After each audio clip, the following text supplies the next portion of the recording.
Imagine being told at age 99 that you're about to become a first-time father. That's exactly what happened in one of history's most remarkable promises, and the implications still echo through faith traditions today. You know what's fascinating about that scenario? The sheer human element of it. Here's this elderly couple, Abraham and Sarah, who had probably long given up hope, and suddenly they're faced with what seems like an impossible promise. Well, the timing really amplifies the drama. God had been completely silent for 13 years after their failed attempt to help fulfill the promise through Hagar. They'd probably convinced themselves that Ishmael was the solution. Hmm. And then God shows up with this completely different plan. What strikes me is how he approaches it, giving them new names, establishing new identities. That's exactly what makes this so fascinating. Every time someone called out Abraham, meaning father of many nations, it was like walking around with this impossible promise attached to your identity, like wearing a name tag that says future billionaire while your bank account is empty. So, what do you make of their reaction?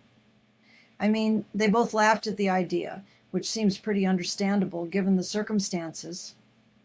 Well, what's remarkable is how God handles their skepticism.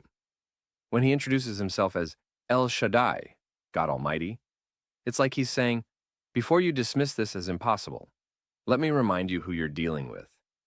It's this perfect blend of authority and patience. That's such an interesting point about patience. God keeps layering these confirmations instead of just making one announcement and disappearing. Right. And look at how he orchestrates these personal encounters. He doesn't send a messenger. He shows up in person, sits down for a meal, engages in conversation. It's this incredible picture of divine involvement in human lives. You know what really stands out to me?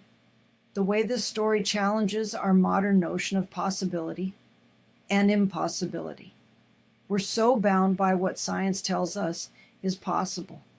That's because we tend to forget that pivotal question God asks Sarah, is anything too hard for the Lord? It's like he's inviting them and us to expand our understanding of what's possible. And this wasn't just about one miraculous birth, was it? This was setting up a pattern that would repeat throughout history. Exactly. You can trace a direct line from this impossible birth to another seemingly impossible birth centuries later, Jesus being born to a virgin.